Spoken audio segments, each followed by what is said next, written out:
英語聞き流しリスニング、英語テキストと MP3 音声ダウンロードはホームページからご利用いただけます。88thpp.com 88thpp.com The Five Orange Pips. When I glance over my notes and records of the Sherlock Holmes cases between the years 82 and 90, I am faced by so many which present strange and interesting features that it is no easy matter to know which to choose and which to leave. Some, however, have already gained publicity through the papers, and others have not offered a field for those peculiar qualities which my friend possessed in so high a degree, and which it is the object of these papers to illustrate. Some, too, have baffled his analytical skill, and would be his narratives, beginnings without an ending, while others have been but partially cleared up, and have their explanations founded rather upon conjecture and surmise than on that absolute logical proof which was so dear to him. There is, however, one of these last which was so remarkable in its details and so startling in its results that I am tempted to give some account of it in spite of the fact that there are points in connection with it which never have been, and probably never will be, entirely cleared up. The year 87 furnished us with a long series of cases of greater or less interest, of which I retain the records. Among my headings under this 112 months I find an account of the adventure of the Paradol Chamber, of the Amateur Mendicant Society, who held a luxurious club in the lower vault of a furniture warehouse, of the facts connected with the loss of the British bark Sophie Anderson, of the singular adventures of the Grice Pattersons in the island of Uffa, and finally of the Camberwell poisoning case. In the latter, as may be remembered, Sherlock Holmes was able, by winding up the dead man's watch, to prove that it had been wound up 2 hours before, and that therefore the deceased had gone to bed within that time, a deduction which was of the greatest importance in clearing up the case. All these I may sketch out at some future date, but none of them present such singular features as the strange train of circumstances which I have now taken up my pen to describe. It was in the latter days of September, and the equinoctial gales had set in with exceptional violence. All day the wind had screamed and the rain had beaten against the windows, so that even here in the heart of great, handmade London we were forced to raise our minds for the instant from the routine of life and to recognize the presence of those great elemental forces which shriek at mankind through the bars of his civilization, like untamed beasts in a cage. As evening drew in, the storm grew higher and louder, and the wind cried and sobbed like a child in the chimney. Sherlock Holmes sat moodily at one side of the fireplace cross-indexing his records of crime, while I at the other was deep in one of Clark Russell's fine sea stories until the howl of the gale from without seemed to blend with the text, and the splash of the rain to lengthen out into the long swash of the sea waves. My wife was on a visit to her mother's, and for a few days I was a dweller once more in my old quarters at Baker Street. "Why," said I, glancing up at my companion, "that was surely the bell. Who could come tonight? Some friend of yours, perhaps?" "Except yourself I have none," he answered. "I do not encourage visitors." "A client, then?" "If so, it is a serious case. Nothing less would bring a man out on such a day and at such an hour. But I take it that it is more likely to be some crony of the landlady's." Sherlock Holmes was wrong in his conjecture, however, for there came a step in the passage and a tapping at the door. He stretched out his long arm to turn the lamp away from himself and towards the vacant chair upon which a newcomer must sit. "Come in," said he. The man who entered was young, some 22 at the outside, well-groomed and trimly clad, with something of refinement and delicacy in his bearing. The streaming umbrella which he held in his hand, and his long shining waterproof told of the fierce weather through which he had come. He looked about him anxiously in the glare of the lamp, and I could see that his face was pale and his eyes heavy, like those of a man who is weighed down with some great anxiety. "I owe you an apology," he said, raising his golden pince-nez to his eyes. "I trust that I am not intruding. I fear that I have brought some traces of the storm and rain into your snug chamber." "Give me your coat and umbrella," said Holmes. "They may rest here on the hook and will be dry presently. You have come up from the southwest, I see." "Yes, from Horsham. That clay and chalk mixture which I see upon your toe caps is quite distinctive." "I have come for advice." "That is easily got." "And help." "That is not always so easy." "I have heard of you, Mr. Holmes. I heard from Major Prendergast how you saved him in the Tankerville Club scandal." "Ah, of course. He was wrongfully accused of cheating at cards." "He said that you could solve anything." "He said too much." "That you are never beaten." "I have been beaten 4 times, 3 times by men, and once by a woman." "But what is that compared with the number of your successes?" "It is true that I have been generally successful." "Then you may be so with me."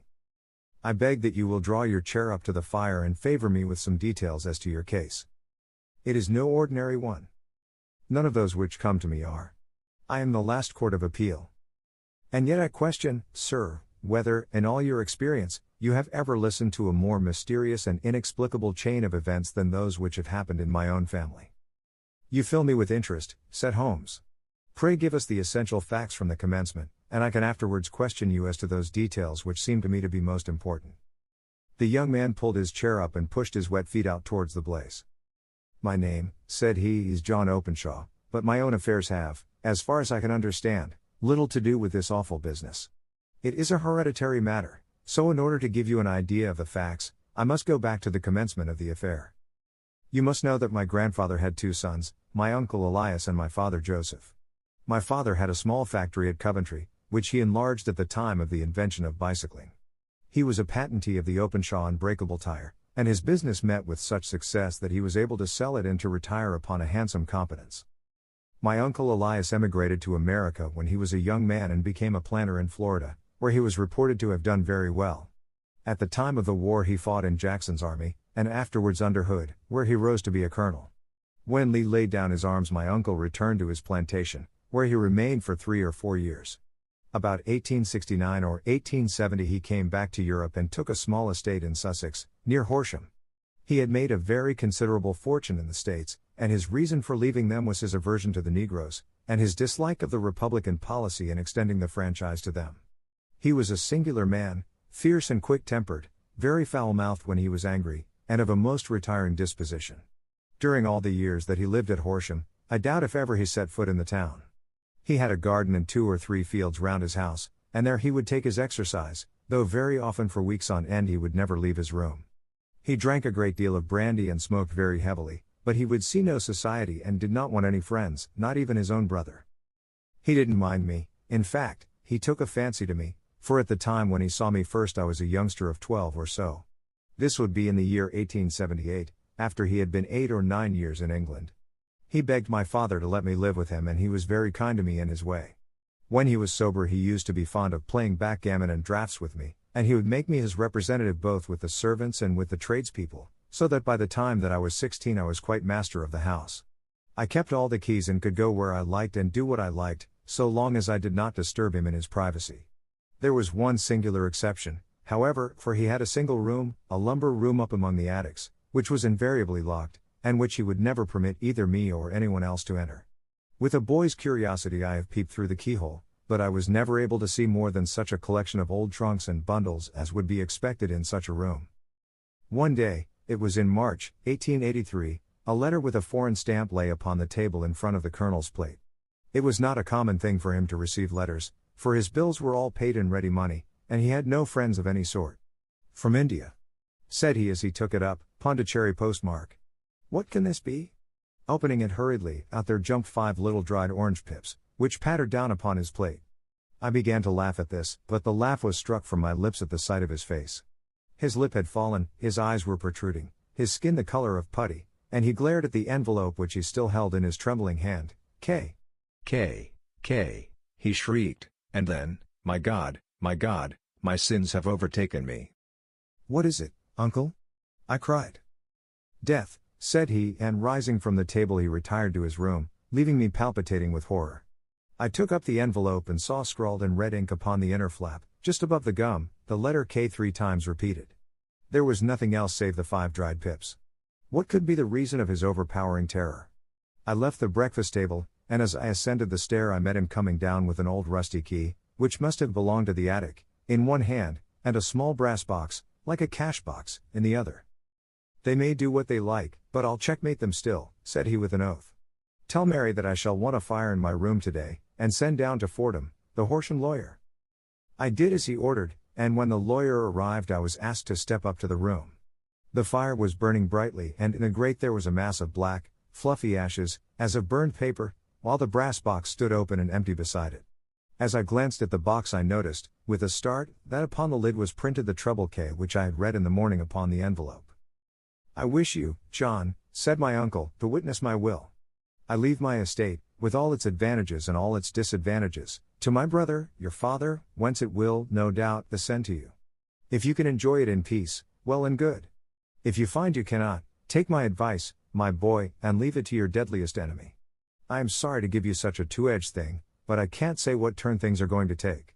Kindly sign the paper where Mr. Fordham shows you. I signed the paper as directed, and the lawyer took it away with him. The singular incident made, as you may think, the deepest impression upon me, and I pondered over it and turned it every way in my mind without being able to make anything of it. Yet I could not shake off the vague feeling of dread which it left behind, though the sensation grew less keen as the weeks passed and nothing happened to disturb the usual routine of our lives. I could see a change in my uncle, however. He drank more than ever, and he was less inclined for any sort of society. Most of his time he would spend in his room, with the door locked upon the inside, but sometimes he would emerge in a sort of drunken frenzy and would burst out of the house and tear about the garden with a revolver in his hand, screaming out that he was afraid of no man, and that he was not to be cooped up, like a sheep in a pen, by man or devil. When these hot fits were over, however, he would rush tumultuously in at the door and lock and bar it behind him, like a man who can brazen it out no longer against the terror which lies at the roots of his soul. At such times I have seen his face, even on a cold day, glisten with moisture, as though it were new raised from a basin. Well, to come to an end of the matter, Mr. Holmes, and not to abuse your patience, there came a night when he made one of those drunken sallies from which he never came back. We found him, when we went to search for him, face downward in a little green scummed pool, which lay at the foot of the garden. There was no sign of any violence, and the water was but 2 feet deep, so that the jury, having regard to his known eccentricity, brought in a verdict of suicide. But I, who knew how he winced from the very thought of death, had much ado to persuade myself that he had gone out of his way to meet it. The matter passed, however, and my father entered into possession of the estate, and of some £14,000, which lay to his credit at the bank. One moment, Holmes interposed, your statement is, I foresee, one of the most remarkable to which I have ever listened. Let me have the date of the reception by your uncle of the letter, and the date of his supposed suicide. The letter arrived on March 10, 1883. His death was 7 weeks later, upon the night of May 2nd. Thank you. Pray proceed. When my father took over the Horsham property, he, at my request, made a careful examination of the attic, which had been always locked up. We found the brass box there, although its contents had been destroyed. On the inside of the cover was a paper label, with the initials of K. K repeated upon it, and letters, memoranda, receipts, and a register written beneath. These, we presume, indicated the nature of the papers which had been destroyed by Colonel Openshaw. For the rest, there was nothing of much importance in the attic save a great many scattered papers and notebooks bearing upon my uncle's life in America. Some of them were of the war time and showed that he had done his duty well and had borne the repute of a brave soldier. Others were of a date during the reconstruction of the Southern states, and were mostly concerned with politics, for he had evidently taken a strong part in opposing the carpetbag politicians who had been sent down from the north. Well, it was the beginning of '84 when my father came to live at Horsham, and all went as well as possible with us until the January of '85. On the 4th day after the new year I heard my father give a sharp cry of surprise as we sat together at the breakfast table. There he was, sitting with a newly opened envelope in one hand and 5 dried orange pips in the outstretched palm of the other one. He had always laughed at what he called my cock and bull story about the colonel, but he looked very scared and puzzled now that the same thing had come upon himself. Why, what on earth does this mean, John? He stammered. My heart had turned to lead. It is K. K, said I. He looked inside the envelope. So it is, he cried. Here are the very letters. But what is this written above them? Put the papers on the sundial, I read, peeping over his shoulder. What papers? What sundial? He asked. The sundial in the garden. There is no other, said I, but the papers must be those that are destroyed. Pooh! Said he, gripping hard at his courage. We are in a civilized land here, and we can't have tomfoolery of this kind. Where does the thing come from? From Dundee, I answered, glancing at the postmark. Some preposterous practical joke, said he. What have I to do with sundials and papers? I shall take no notice of such nonsense. I should certainly speak to the police, I said. And be laughed at for my pains. Nothing of the sort. Then let me do so. No, I forbid you. I won't have a fuss made about such nonsense. It was in vain to argue with him, for he was a very obstinate man. I went about, however, with a heart which was full of forebodings. On the 3rd day after the coming of the letter my father went from home to visit an old friend of his, Major Freebody, who is in command of one of the forts upon Portsdown Hill.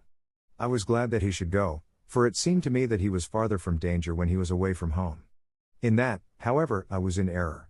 Upon the second day of his absence I received a telegram from the Major, imploring me to come at once.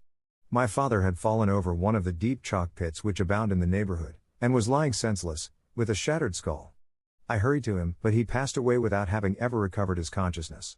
He had, as it appears, been returning from Fareham in the twilight, and as the country was unknown to him, and the chalk pit unfenced, the jury had no hesitation in bringing in a verdict of death from accidental causes. Carefully as I examined every fact connected with his death, I was unable to find anything which could suggest the idea of murder. There were no signs of violence, no footmarks, no robbery, no record of strangers having been seen upon the roads. And yet I need not tell you that my mind was far from at ease, and that I was well nigh certain that some foul plot had been woven round him. In this sinister way I came into my inheritance. You will ask me why I did not dispose of it? I answer, because I was well convinced that our troubles were in some way dependent upon an incident in my uncle's life, and that the danger would be as pressing in one house as in another. It was in January, '85, that my poor father met his end, and 2 years and 8 months have elapsed since then. During that time I have lived happily at Horsham, and I had begun to hope that this curse had passed away from the family, and that it had ended with the last generation. I had begun to take comfort too soon, however. Yesterday morning the blow fell in the very shape in which it had come upon my father. The young man took from his waistcoat a crumpled envelope, and turning to the table he shook out upon it 5 little dried orange pips. This is the envelope, he continued. The postmark is London, Eastern Division. Within are the very words which were upon my father's last message, K. And then put the papers on the sundial. What have you done? Asked Holmes. Nothing. Nothing? To tell the truth, he sank his face into his thin, white hands. I have felt helpless. I have felt like one of those poor rabbits when the snake is writhing towards it. I seem to be in the grasp of some resistless, inexorable evil, which no foresight and no precautions can guard against. Tut! Tut! Cried Sherlock Holmes. You must act, man, or you are lost. Nothing but energy can save you. This is no time for despair. I have seen the police. Ah! But they listened to my story with a smile. I am convinced that the inspector has formed the opinion that the letters are all practical jokes, and that the deaths of my relations were really accidents, as the jury stated, and were not to be connected with the warnings. Holmes shook his clenched hands in the air. Incredible imbecility, he cried. They have, however, allowed me a policeman, who may remain in the house with me. Has he come with you tonight? No. His orders were to stay in the house. Again Holmes raved in the air. Why did you come to me? He said, and, above all, why did you not come at once? I did not know. It was only today that I spoke to Major Prendergast about my troubles and was advised by him to come to you. It is really 2 days since you had the letter. We should have acted before this. You have no further evidence, I suppose, than that which you have placed before us, no suggestive detail which might help us. There is one thing, said John Openshaw. He rummaged in his coat pocket, and, drawing out a piece of discolored, blue-tinted paper, he laid it out upon the table. I have some remembrance, said he, that on the day when my uncle burned the papers I observed that the small, unburned margins which lay amid the ashes were of this particular color. I found this single sheet upon the floor of his room, and I am inclined to think that it may be one of the papers which has, perhaps, fluttered out from among the others, and in that way has escaped destruction. Beyond the mention of pips, I do not see that it helps us much. I think myself that it is a page from some private diary. The writing is undoubtedly my uncle's. Holmes moved the lamp, and we both bent over the sheet of paper, which showed by its ragged edge that it had indeed been torn from a book. It was headed, March, 1869, and beneath were the following enigmatical notices. 4th. Hudson came. Same old platform. 7th. Set the pips on Macaulay, Paramore, and John Swain of St. Augustine. 9th. Macaulay cleared. 10th. John Swain cleared. 12th. Visited Paramore. All well. Thank you, said Holmes, folding up the paper and returning it to our visitor. And now you must on no account lose another instant. We cannot spare time even to discuss what you have told me. You must get home instantly and act. What shall I do? There is but one thing to do.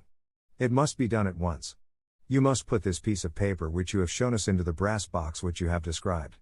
You must also put in a note to say that all the other papers were burned by your uncle, and that this is the only one which remains. You must assert that in such words it will carry conviction with them. Having done this, you must at once put the box out upon the sundial, as directed. Do you understand? Entirely. Do not think of revenge, or anything of the sort, at present. I think that we may gain that by means of the law, but we have our web to weave, while theirs is already woven. The first consideration is to remove the pressing danger which threatens you. The second is to clear up the mystery and to punish the guilty parties. I thank you, said the young man, rising and pulling on his overcoat. You have given me fresh life and hope. I shall certainly do as you advise. Do not lose an instant. And, above all, take care of yourself in the meanwhile, for I do not think that there can be a doubt that you are threatened by a very real and imminent danger. How do you go back? By train from Waterloo. It is not yet 9. The streets will be crowded, so I trust that you may be in safety. And yet you cannot guard yourself too closely. I am armed. That is well. Tomorrow I shall set to work upon your case. I shall see you at Horsham, then. No, your secret lies in London. It is there that I shall seek it. Then I shall call upon you in a day, or in 2 days, with news as to the box and the papers. I shall take your advice in every particular. He shook hands with us and took his leave. Outside the wind still screamed and the rain splashed and pattered against the windows. This strange, wild story seemed to have come to us from amid the mad elements, blown in upon us like a sheet of seaweed in a gale, and now to have been reabsorbed by them once more. Sherlock Holmes sat for some time in silence, with his head sunk forward and his eyes bent upon the red glow of the fire. Then he lit his pipe, and leaning back in his chair he watched the blue smoke rings as they chased each other up to the ceiling. I think, Watson, he remarked at last, that of all our cases we have had none more fantastic than this. Save, perhaps, the sign of 4. Well, yes. Save, perhaps, that. And yet this John Openshaw seems to me to be walking amid even greater perils than did the Sholtos. But have you, I asked, formed any definite conception as to what these perils are? There can be no question as to their nature, he answered. Then what are they? Who is this K? K, and why does he pursue this unhappy family?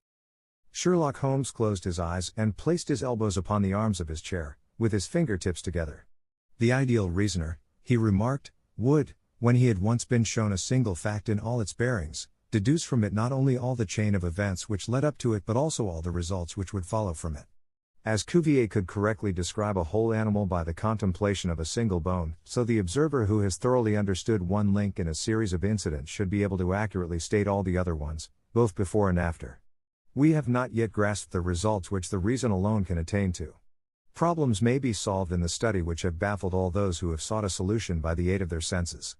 To carry the art, however, to its highest pitch, it is necessary that the reasoner should be able to utilize all the facts which have come to his knowledge. And this in itself implies, as you will readily see, a possession of all knowledge, which, even in these days of free education and encyclopedias, is a somewhat rare accomplishment. It is not so impossible, however, that a man should possess all knowledge which is likely to be useful to him in his work, and this I have endeavored in my case to do. If I remember rightly, you on one occasion, in the early days of our friendship, defined my limits in a very precise fashion. Yes, I answered, laughing. It was a singular document. Philosophy, astronomy, and politics were marked at 0, I remember. Botany variable, geology profound as regards the mud stains from any region within 50 miles of town, chemistry eccentric, anatomy unsystematic, sensational literature and crime records unique, violin player, boxer, swordsman, lawyer, and self-poisoner by cocaine and tobacco. Those, I think, were the main points of my analysis. Holmes grinned at the last item. Well, he said, I say now, as I said then, that a man should keep his little brain attic stocked with all the furniture that he is likely to use, and the rest he can put away in the lumber room of his library, where he can get it if he wants it. Now, for such a case as the one which has been submitted to us tonight, we need certainly to muster all our resources. Kindly hand me down the letter K of the American Encyclopedia which stands upon the shelf beside you. Thank you. Now let us consider the situation and see what may be deduced from it. In the first place, we may start with a strong presumption that Colonel Openshaw had some very strong reason for leaving America. Men at his time of life do not change all their habits and exchange willingly the charming climate of Florida for the lonely life of an English provincial town. His extreme love of solitude in England suggests the idea that he was in fear of someone or something, so we may assume as a working hypothesis that it was fear of someone or something which drove him from America. As to what it was he feared, we can only deduce that by considering the formidable letters which were received by himself and his successors. Did you remark the postmarks of those letters? The first was from Pondicherry, the second from Dundee, and the third from London. From East London. What do you deduce from that? They are all seaports. That the writer was on board of a ship. Excellent. We have already a clue. There can be no doubt that the probability, the strong probability, is that the writer was on board of a ship. And now let us consider another point. In the case of Pondicherry, 7 weeks elapsed between the threat and its fulfillment. In Dundee it was only some 3 or 4 days. Does that suggest anything? A greater distance to travel. But the letter had also a greater distance to come. Then I do not see the point. There is at least a presumption that the vessel in which the man or men are is a sailing ship. It looks as if they always send their singular warning or token before them when starting upon their mission. You see how quickly the deed followed the sign when it came from Dundee. If they had come from Pondicherry in a steamer they would have arrived almost as soon as their letter. But, as a matter of fact, 7 weeks elapsed. I think that those 7 weeks represented the difference between the mailboat which brought the letter and the sailing vessel which brought the writer. It is possible. More than that. It is probable. And now you see the deadly urgency of this new case, and why I urged young Openshaw to caution. The blow has always fallen at the end of the time which it would take the senders to travel the distance. But this one comes from London, and therefore we cannot count upon delay. Good God, I cried. What can it mean, this relentless persecution? The papers which Openshaw carried are obviously of vital importance to the person or persons in the sailing ship. I think that it is quite clear that there must be more than one of them. A single man could not have carried out 2 deaths in such a way as to deceive a coroner's jury. There must have been several in it, and they must have been men of resource and determination. Their papers they mean to have, be the holder of them who it may. In this way you see K ceases to be the initials of an individual and becomes the badge of a society. But of what society?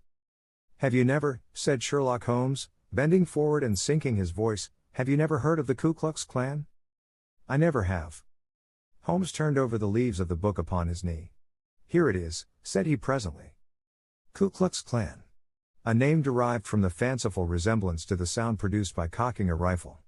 This terrible secret society was formed by some ex-Confederate soldiers in the southern states after the Civil War, and it rapidly formed local branches in different parts of the country, notably in Tennessee, Louisiana, the Carolinas, Georgia, and Florida.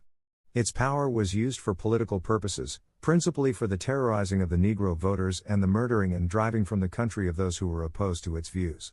Its outrages were usually preceded by a warning sent to the marked man in some fantastic but generally recognized shape, a sprig of oak leaves in some parts, melon seeds or orange pips in others. On receiving this the victim might either openly abjure his former ways, or might fly from the country.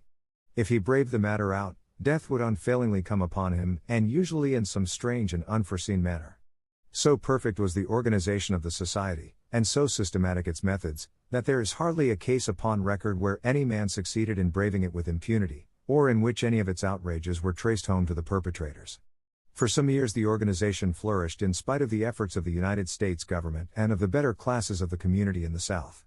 Eventually, in the year 1869, the movement rather suddenly collapsed, although there have been sporadic outbreaks of the same sort since that date. You will observe, said Holmes, laying down the volume, that the sudden breaking up of the society was coincident with the disappearance of Openshaw from America with their papers. It may well have been cause and effect.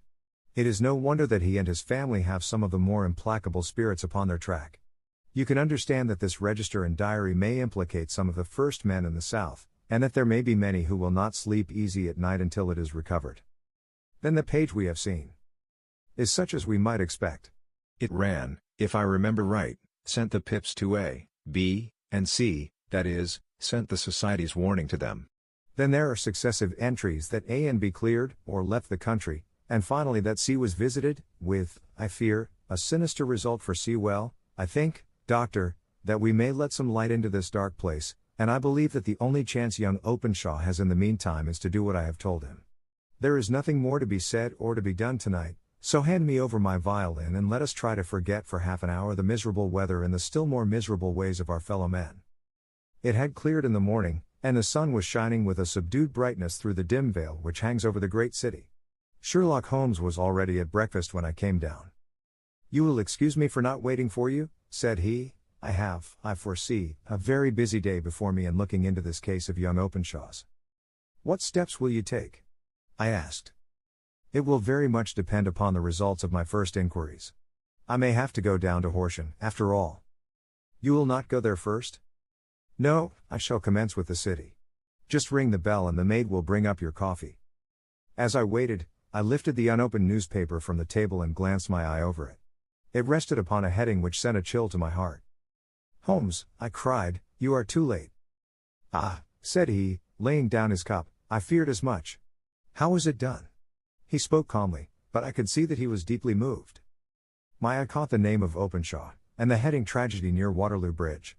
Here is the account.